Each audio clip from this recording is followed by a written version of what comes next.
All right, welcome back to Taking the Field with Stevie Mack. I'm here with Jordan Johnson and Phil Rothermick. We've covered a lot here on this episode. We've got one final segment we got to get to. We're going to get some of your thoughts in the mix, also preview a little bit of that Baltimore weekend coming up on June 25th. So the first one for you guys, the first comment we got here was from our buddy Coach Shrek on Twitter. He says, is Andy Towers on the hot seat if Chaos lose to the Redwoods next weekend? Also, who is most likely to get traded this season? So, Jordan, we can go ahead start with you on this one. He says, is Andy Towers on the hot seat if Chaos lose to Redwoods next weekend? Is Andy Towers on the hot seat? I wouldn't say so quite yet because he doesn't have his full team. And I will give him that. He's missing a lot of Canadians. You can talk about Austin Stotts. We're not going to get into that, but obviously he's a piece of the puzzle. And frankly, look, you go back to 2019 and we really saw what a job Andy Towers and his staff can do. And, coming back into the bubble, this is just a group that potentially it could be like last year where they just need a few games to get together. Will it be too little too late? I don't know. But I certainly wouldn't put him on the hot seat quite yet. I would say about the same. Last year they lost every game, but then they made the championship. So it's like if you look at that, all of a sudden you're kind of like, well, what does that even balance out to? It's hard to figure that out. And this year, yeah, he's 0-3 at this point. And maybe by the end of the season, if this trend continues, maybe. But while this might not be totally important, he is a fan favorite. The players love him. He's got a lot of gusto. I think it's tough. But however this year goes, I think he does have at least one more year. I don't see them finishing up with a bad record and them still pulling the plug at the end of this year.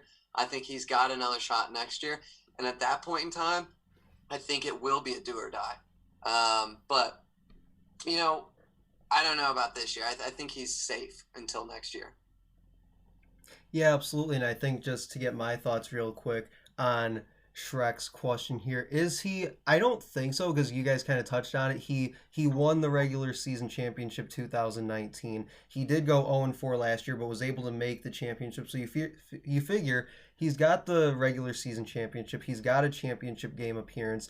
I was just trying to do the math in my head real quick. His overall record is somewhere around 18 and I would say 7 by now. So not a bad overall record so far. If he can win the next 3, actually that would be if he won the next 3, I should say, I believe is what his record would be. So if they are, like you said, Phil, if they are able to turn around, he would have the regular season championship, the championship game appearance.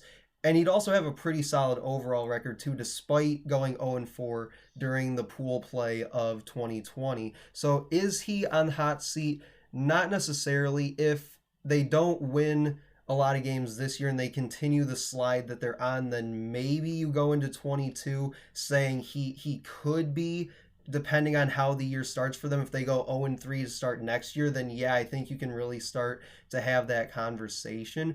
But I think it's just too soon to tell right now.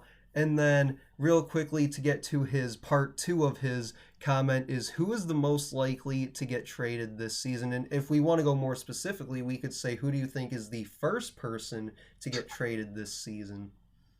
Well, I'll say this. I'm not a big trade guy. I'm not, it's not really where my mind goes, but I will say one team that could use an upgrade, and let me finish because this is going to sound insane. Drew Simino for the Cannons at faceoff. He's at 43%. The team's good. Lyle's amazing. Rabel's doing great. But call it what it is. You got to get the ball to them before they can score, right? And the problem is when they're playing the Whip Snakes is he wasn't – now he's playing Nardella. I'll give him that. But if you look at someone like Atlas who has Baptiste and now the Woods who have TD, and they're actually able to make that a battle. And I felt like Nardella was pretty handily getting those done. And if you're going to get to the championship, you're going to play a team like that, you put a lot of pressure on the defense to get the ball back after the faceoff is lost. If it's playing make it, take it, which a lot of times the Whip Snakes do, if that's the case, You're putting a lot of pressure on the defense to somehow get a stop and get the ball back to their offense. So I don't know that he will be traded because I don't know how you can get someone. The elite face-off guys will go nowhere ever because every team is looking for an elite guy, and there's only so many that exist in the game, period. College, pro, anyone. So I think that this has to be their guy. But it is a position that I think if there was any way to somehow improve, this would be it for Cannons. So you talk about the first player that could be traded, and it's kind of a tricky question because, frankly, I do not think there will be a ton of trades this year. I think it's going to be easier for teams to go get a guy from the player pool more than it is to be trading assets. With that being said, a guy that I would really keep my eye on is Tucker Durkin. A lot of teams are going to need a defenseman, and Ben Ruby, or depending on how this year goes, he still could be in the process of maybe getting younger guys, getting more assets in the future. And Tucker Durkin is a great leader. He's a great locker room guy. But as Ben Rubiger showed, he's not afraid to trade anybody. And it doesn't seem like anybody that's named other than the name Costabile seems to be untouchable, right? Costabile's the only guy who I would really look at that roster and say, yeah, he's probably untouchable right now. Even Baptiste, you never know if Ben Rubier could go down that road. But there are a lot of defensive needy teams in the league, whether you talk about the Cannons, the Chaos, potentially the Chrome. A guy like Tucker Durkin, you know what you're going to get when you get him. You're getting a number one defenseman, maybe a borderline two, if you even want to make that argument.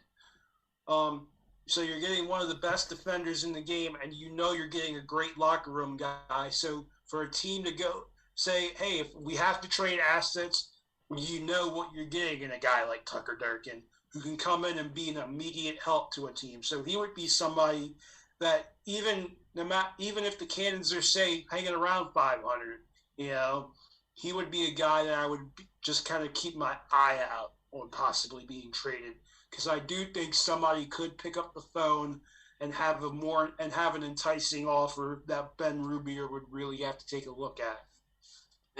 And just one small thing. You're not wrong on Ben Rubier, because I remember last year I said, hey, unless your name's Brown, you're not safe. And then he traded Brown. I was like, well, I guess nobody is safe on that. So, you're right. Rubier's willing to take a phone call from anyone, for anyone, and who knows? You know what I mean? Yeah, so I think, Jordan, like you said, I think a lot of it will have to be determined on the field as far as how some of these teams have their seasons play out, especially a team like the Atlas 1-1. Big weekend coming up in week 3. You got to play the Whipsnakes and the Cannons. So depending on how that weekend goes, that could really shift how their season goes moving forward. A team like the Chaos 0-3, Chrome 0-2, etc., etc. So I think how these teams play out over these next few weeks will definitely dictate that. But yeah, like you said, I think it's going to be more beneficial to them, at least in season, to hit the player pool, those restricted lists, like you mentioned, being able to pull some guys from that, like we saw this past weekend. Nobody really knew that was a thing until it happened either, which I thought was interesting.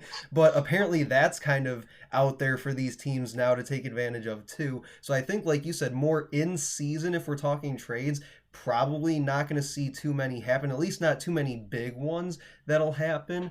But getting on to some of these other comments, we got one more. I kind of mashed this one all into one long one because they're all from the same person, so I kind of just took them all and just made them one long thread. So we'll kind of work our way through this one. From Michael Ramirez on Twitter, he says, as an Atlas fan, I guess the biggest question is, what's the current status on Jeff Teat? So let's hit that one really quick before we get to some of the other ones he has for us. And Phil, we can start with you. Yeah, it's a little tough to say. I'm not up to date with the border stuff or anything like that and where that is at this moment, but I can tell you this. the second he gets across that border, he's going to be wearing blue and he's going to be on turf or grass and he's going to be out there looking for that ball. I mean, I'm sure, are dying to get him on the field. The fans are dying to watch him.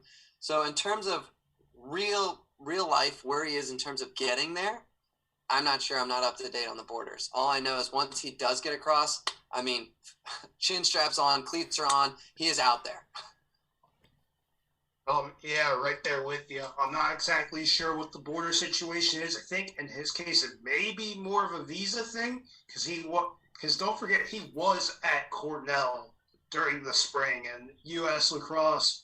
It was either inside lacrosse had an article about how he was spending most of his spring at Cornell. So I'm not sure if it's border issue, visa issue. All this stuff kind of gets mumbled jumbled with a lot of these guys. But like you said, the second he gets on the field, he's going to be an immediate impact for the Atlas. And, I don't think it's, I've seen some people speculate, is he holding out? As far as I know, it's definitely not a holdout situation. He would have been on the holdout list like a guy like Curtis Corley is right now. So I definitely think it's just a matter of border situation, the visas, getting all that paperwork, getting all that situation handled. And then we would potentially see a guy like Jeff Teat on the field who, when he does get on the field, he's going to be a star for the Atlas. Yeah. And to your guys' point about the travel restrictions and the border restrictions and things like that, I do remember seeing, because of course lacrosse Twitter kind of blew this up when it happened about a week or two ago, was that they said around this time, maybe within the next 3 or 4 days, that there was something going on with the borders to Canada and everything, and being allowing more access in and out and all that. So that's when people started saying, okay, now the Chaos are going to start getting those reinforcements. Now we're going to start seeing Jeff Teat be able to come over and things. So I'm not really sure where that's gotten us since that news broke, or if things have changed within now between back then, about 2 weeks ago I believe it was. So it'll be interesting to see, because if that's true and they want to fast track getting those guys back into the rotation in the league, you could be seeing them next weekend possibly in Baltimore. So that'll be something really interesting to watch out for when we hit next Monday, and even on later in the week when they announce the week 3 rosters for these clubs, to see if some of those guys are in fact present on those 19-man rosters. But then his next question from the same person, Michael Ramirez, says, also, is it a win if Atlas can split the weekend games? They have 2 this weekend. So is it a win if they can split those 2 games? Jordan, we can start with you. Is it a win? Yes and no, because I think any team wants to win both of those games, right?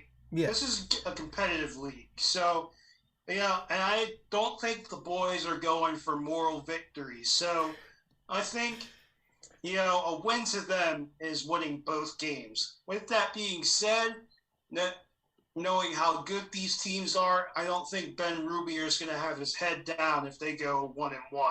Because that means you've either beaten the Whip Snakes, who are the best team in the PLL, who have been, or you're beating a really good Cannon squad, and you're putting yourself, as it's scary to think about it, but with only a 9-game season here, you're talking about that postseason race coming. It's gonna start to get talked about more here, and you're putting yourself in a prime position there, seeding wise and whatnot, early in the season. So you get a win against one of those teams, you're really putting yourself in a good position. But I think a true win is, at least how the guys are going to go into it is you want to win both games. But if they go 1-1, I think heads will be held high, and they'll come out of that feeling a lot better about themselves. Go ahead. Yeah, I think it's definitely a win if they can split it. If they can go 1-1 on the weekend. I mean, obviously we all want to go 2-0. That's what it is. But I think if they can split it, that's absolutely a win. This is a team that's come in last place the last 2 years in a row, right? And so for this team, getting a win it feels good. Like, it's not like the Whip Snakes. They expect to win. They win. They call it a day. They go eat some, I don't know, tuna or something like that at the local shop, whatever. But the Atlas right now, any win, it is like, it's a special thing. It gives you a boost. It feels great. And they're playing real teams. We're not talking about they're going to play this week and play Chrome and Chaos, who both don't have a win yet, in which case you kind of have to win both to feel good. And this upcoming one, if they can get a win from either one, that is I think making a statement. It's saying like, okay, Atlas had one, now all of a sudden they're showing another this weekend. Maybe this is a real team. But it also gives the team that sense of pride of, hold on a minute.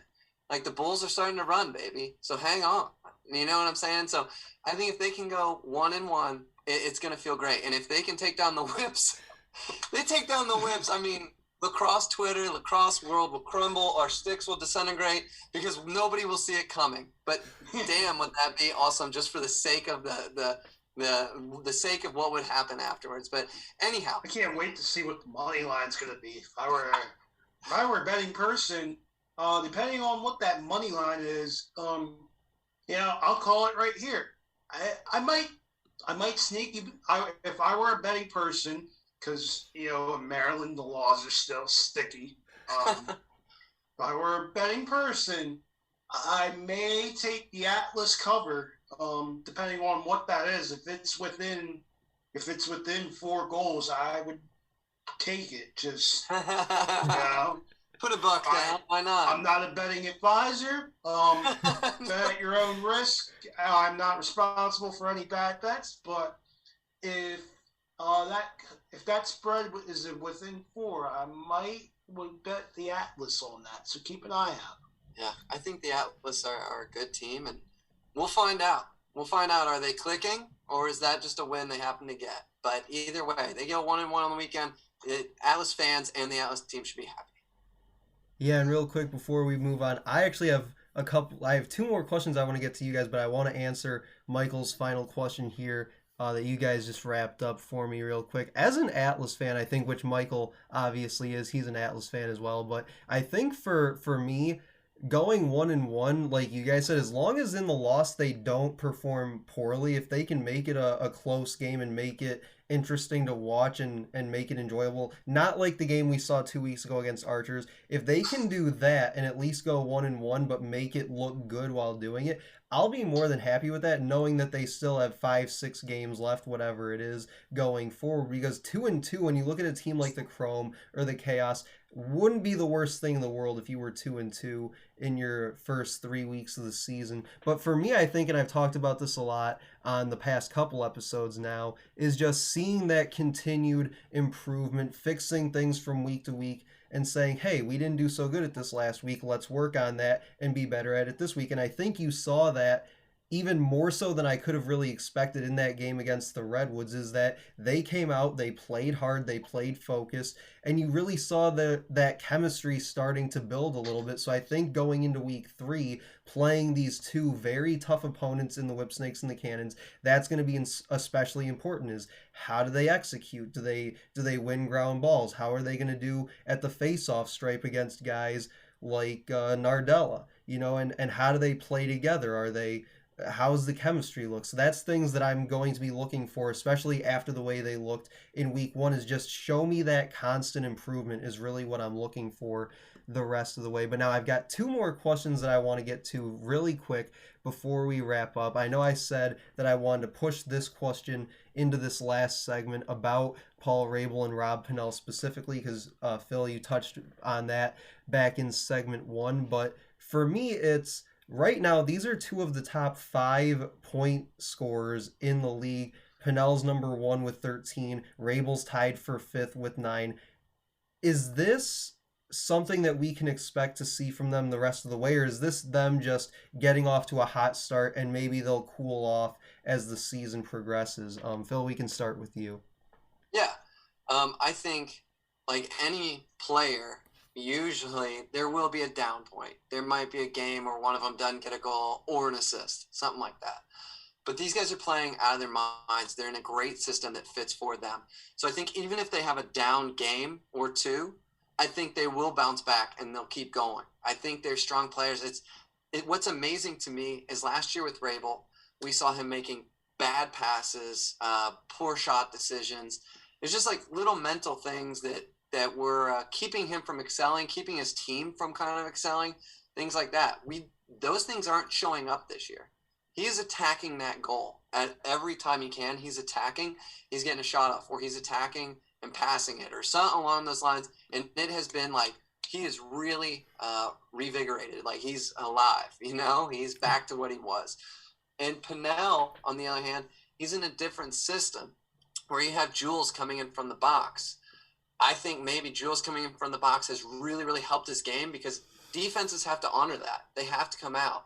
Jules will probably get a long stick, but that means Miles Jones and Sergio, who are big-bodied dudes, like they are big dudes, are going up against shorties, which means they are able to push them around a little bit. So defenses are really having to pay attention to where everyone's on the field for the Redwoods. And because of that, I think Pinnell's taking advantage. And either way, these two guys are now in places that make them successful. And God bless, it's fun to see the vets back dominating. I love it. I think it's great. Yeah, absolutely. Right, I'm right there with you.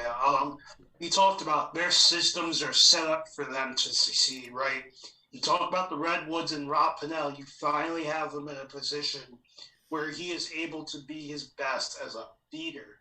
And, you talk about a guy like Rabel. I think they mentioned it on the broadcast a few times. This offensive coordinator, Sean Kerwin, who is also the offensive coordinator at Virginia, has kind of put him in that Ian Laviano off-ball role, which has played really well to Rabel's strengths as a finisher. There's a guy who is people forget how great of a feeder Paul Rabel is, and you've seen that, him feeding guys like Andrew Pugh, like Lyle Thompson and whatnot. So their systems are set up for their success. Like you said, could there be an off game? Sure. But I think when you get down, I think both of those guys will be in top 10 in points in the PLL this year. And they will both be in the running for most improved player, that award coming late in the year. Yeah, absolutely. Right. Real quick before we get to the last question, we'll wrap up here on Taking the Field with Stevie Mac. Just my thoughts on this. If you've listened to past episodes, these past couple episodes, I've talked about this a little bit in that you guys both kind of touched on it with the offenses that they're now a part of after being a part of the Atlas a year ago, or even in Rabel's case 2019, as well as that they're in a system now with guys around them where they no longer have to be the guy. They can settle for being the fourth or fifth guy at times on that offense because of who they have around them and how good those other guys are. And like you guys said, those other guys make them better because they're there. They give them different matchups, different looks that maybe the Atlas weren't capable of giving them. So I think that has played a lot into it as well. But like Phil said, I mean, seeing these guys back playing at a high level, being successful, a part of these new teams has been a great thing for us as fans, and I think great things for the sport as well. So my last question for you guys real quick as we begin to wrap up this show is, what do the Chaos and the Chrome, two teams that are winless so far through the first 2 weeks, what do they need to do specifically to get back on track and start to dig their way out of that basement that they've dug for themselves? Jordan, we can start with you here. In the Chrome's case, I think it's just more of a consistency thing. I think they fell victim to a lot of runs, frankly. And look, out of all the teams in the league, unfortunately, they've gotten bit by the injury bug the most here. And, so hopefully they insert a guy like Tommy Palisak in, who is a great player as sort of the Jordan Wolf replacement. Colin Heacock, having him back at his natural position of attack will serve him well. I think he's better suited there versus coming out of the box. Defensively, we'll see with the Chrome. The Chrome and the Chaos are two pitfalls so far in defense. Defense injuries in the Chaos case, the border. But, for the Chrome, it's kind of hard. It's kind of hard to put a pulse on it because you see them go on. They're this team that goes on these good runs and gives these teams good games and whatnot, but then it all seems to fall apart somewhere, whether it's the middle of the game or the end of the game. So I think Tim Sudan and those guys will figure it out. Maybe is there a goalie change in store? I don't know. I think Sean Scanoni is too good to be on the bench right now, frankly, in my opinion. So, with all due respect to the great John Galloway, who is a great player, Yeah. I think that is something to keep your eye on because maybe that could just give the defense a little bit of a boost. Just having in the new goalie and somebody that can control, yeah, just having another guy in there to kind of get the defense uh, more energy and riled up a little bit more. And then in the case of the chaos, I mean, look, it's no secret that Blaze is just seeing way too many shots. We talk about Blaze being the best goalie in the league. Well, he's seeing the most shots in the league, and it's not close. And so, the Chaos have Jack Rowlett. They have my hometown guy, Johnny Surdick, and Jared Newman. I've made that take before about him on defense. I think he would thrive at LSM. I think he's a good defender, but I do think he would thrive with at LS moving him up to LSM. You saw them finally give Coates a pole, which people forget that Coates played well with a pole in the bubble. So having him with the shorty was kind of just confusing there, right? Then you talk about the face-off X for the Chaos, and Max Adler. It's taken them a little bit to get used to the PLL rules, that style of play. He struggled in the first couple of games. Then they went with a guy in Gallagher who was okay, but they still have to get things figured out from that standpoint. I know Andy Towers, being a former face-off guy himself, he's somebody that's going to focus on that. Maybe he does swing a trade for another face-off guy. Maybe he maybe he tries to go get his old guy TK back. I'm not saying that would be the best move, but it's a guy that he's familiar with, right? So I think from that standpoint, and then you talk about the potential weapons on offense that the Chaos could be getting back.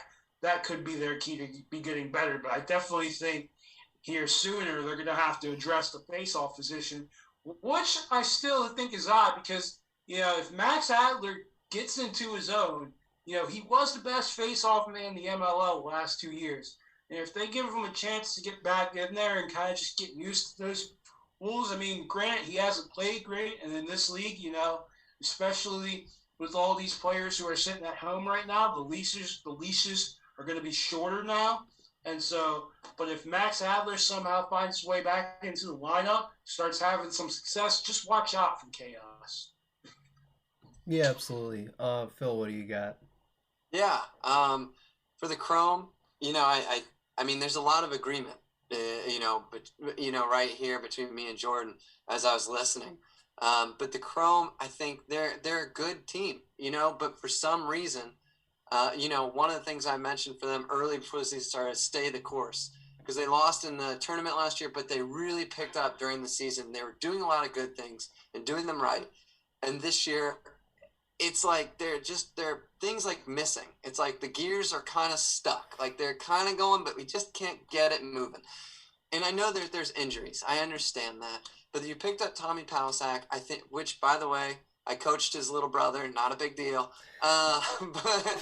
But you put Palisak at X, and now you've got Gutty and you've got Heacock. I'm a huge Heacock fan, by the way. The guy is built like an ox, and he is fun to watch. And you put Palisak back there, who is a switchblade. Once you get Wolf back there, you can have Palisak coming in from the box. But you have to get Wolf back to do that. But in any event, I think that there's got to be someone's got to figure out the team identity. We all got to gather. Like, we got to become a unit. What, as a team, are we missing mindset-wise? Because right now, things, like I said, they're not quite there. Something, I couldn't really pick it up. It's just, they aren't clicking. Now, when we come to Chaos, like I said, there's a lot of agreement. Blaze is just taking shots like, the other team's just at practice and there's no defense there. And, they're just picking up a ball and shooting it. It's the guy. It's unfair, and it's tough because I'm sure that goalies in any level feel a level of responsibility. But when the other team is just having free range, as a goalie, that's tough, man, especially at this level. The Chaos defense has got to pick it up. they've got to pick it up. If the other team's going to get a shot, it needs to be a contested shot. There cannot be all these free hands, catch it, rip, free hands, doing however they want. You got to get on there. And if that means laying someone out to kind of give that boost to the defense, it needs to happen. I don't want to see anyone get hurt, but like something needs to happen to get that juice going a little bit. The chaos offense, I mean, I'm going to say it. I feel like it looks a little selfish. I feel like guys get the ball and they decide that they're going to go by themselves. Yeah. We'll pass it around and then I'm going to catch it and I'm going to dodge and damn it, I'm going to shoot it no matter what happens. Right. You know, and I feel like there's a lot of that. And years past, we've seen the behind the back shooting scoring. We've seen the, you know, dodge, bump it. Somehow it goes right through everyone. Other dude catches it and dumps it in. Seen so much of that. But for some reason this year, I don't know if it's because they're losing and everyone wants to be the hero, or everyone's like, we're losing, like, oh, I'm so mad. I'm going to turn this thing around. I'm just going to score. And I don't know what it is. But guys got to start moving the ball a little more and getting possessions, because they get possessions. Not only is that good for the offense, but it's giving the defense a break, and it's giving Blaze a break. So, you know, I think there's a lot of pieces missing there right now, and I think they can get the train righted, but they got to do it quick. They don't have the luxury of time anymore, so they better figure it out.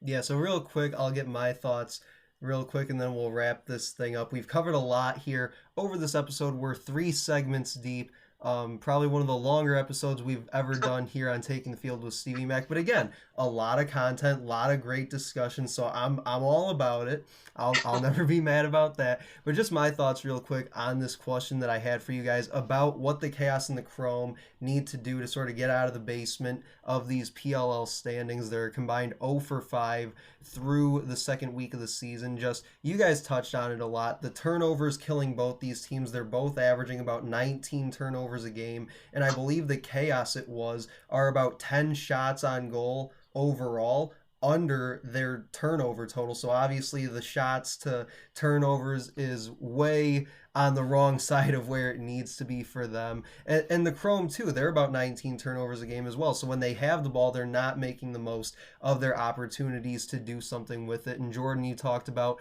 the face-off with Chaos. That's a big one. They're facing off as a team between Gallagher and Adler. They're facing off at about 36%, and that's something that you saw a team like the Redwoods struggle with a year ago. Now they bring in a guy like T.D. Erlin. They're much better off at that position. So yes, I do agree they might at some point have to look at possibly bringing in somebody new to that group and seeing if they can make things happen at the face-off stripe.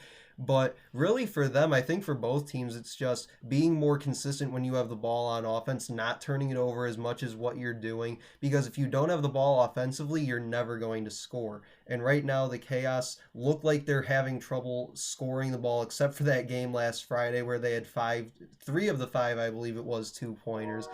But that'll do it for this episode of Taking the Field with Stevie Mac.